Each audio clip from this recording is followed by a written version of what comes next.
everyone. TN recipes ලගින් මම අද වම්බටු අච්චාරුවක් හදන්නයි යන්නේ. අවශ්‍ය දේවල් අඳුන ගමු. බැදගත් වම්බටු 250යි. බැදගත් රටලුණු ගෙඩියක් තියෙනවා. මෙතන ටිකක් ලොකු කෑලි කපාගෙන. බැදගත් කරපිංචා ඉත්තක්. අමු මිරිස් කරල් 3ක් බැදගෙන තියෙන්නේ. මේ සියල්ල බැදගත්තු තෙල් වලින් වෙන් කරලා මේ සැඳි දෙකක් තියෙනවා. බැදලා නැහැ. මෙතන කරපිංචා සුවල්පයක්, කුරුඳු කැබැල්ලක්, උළුහාල් තේ හැඳි භාගයයි. මෙතන කුඩු කරගෙන තියෙනවා අබ තේ හැඳයි, ගම්බිරිස් තේ හැඳි භාගයයි, සූදුරු තේ හැඳි භාගයයි. තුනම එකට දාලා තලාගෙන තියෙන්නේ. ඉඟුරු සුදු ලුණු පේස්ට් එකක් තියෙනවා තේ හැඳක ප්‍රමාණය. තේ හැඳි භාගයක පේස්ට් එක තියෙනවා අබ, සීනි තේ හැඳයි, ලුණු අවශ්‍ය ප්‍රමාණයට, මිරිස් තේ හැඳි භාගයයි, කහ තේ හැඳි කාලයි, විනාකිරි කෝප්ප කාලකට අඩුවෙන්.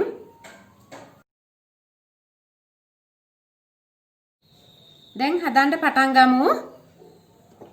මම මැටි හට්ටියක් ලිපේ තියලා තියෙන්නේ. බටු අච්චාරුවක් ඉන්න මැටි හට්ටියක් ගන්න.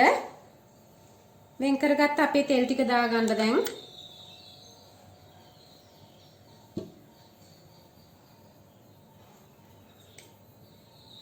තෙල් ටික රත් වෙද්දී උළුහාල් ටික දාගන්න. උළුහාල් කුරුඳු පොතු.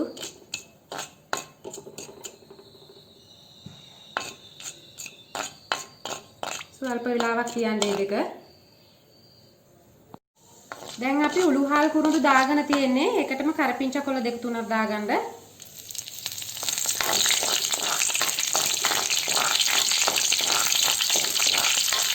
මේ කරපිංචා බැදපු කරපිංචා නෙමෙයි.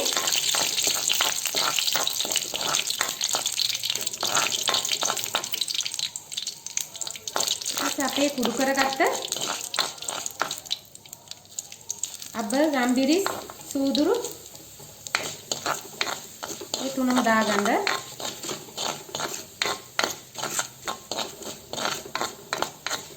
මේ ආකාරයට ස්වල්ප වෙලාවක් ෆ්‍රයි වෙන්න දෙන්න ඒ ටිකක්.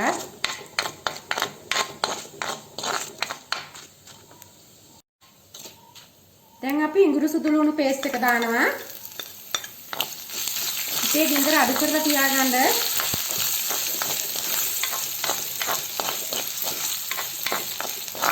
විනාඩියක් විතර තියන්න.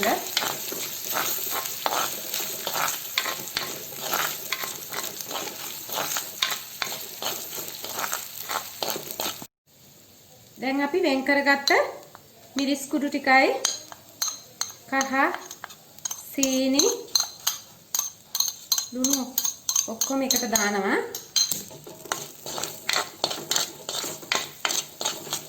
මේ වෙද්දි අපේ විනාකිරියකට අබ පේස්ට් එක අනාගෙන තියාගන්න.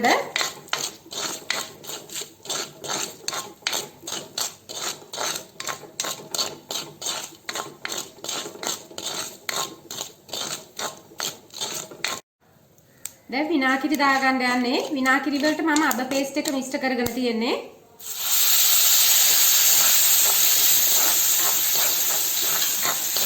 විනාකිරි ටික දාලා තප්පර 20ක් විතර තියන්න. කියලා බාගෙන සීනි ලුණු යටිද කියලා ඔයාලට බලන්න. ඔයාලගේ සමාන වලනු.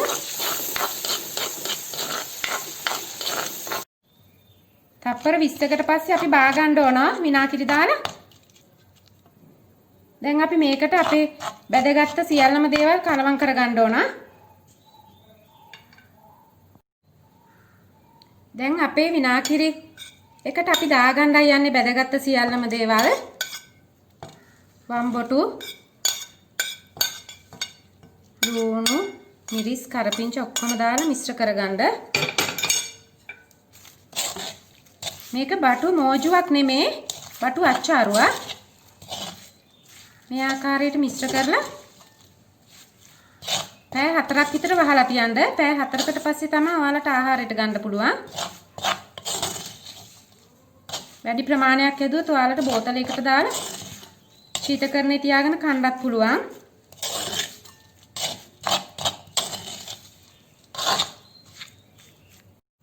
මේ තමයි අපේ බටු අච්චාරුව.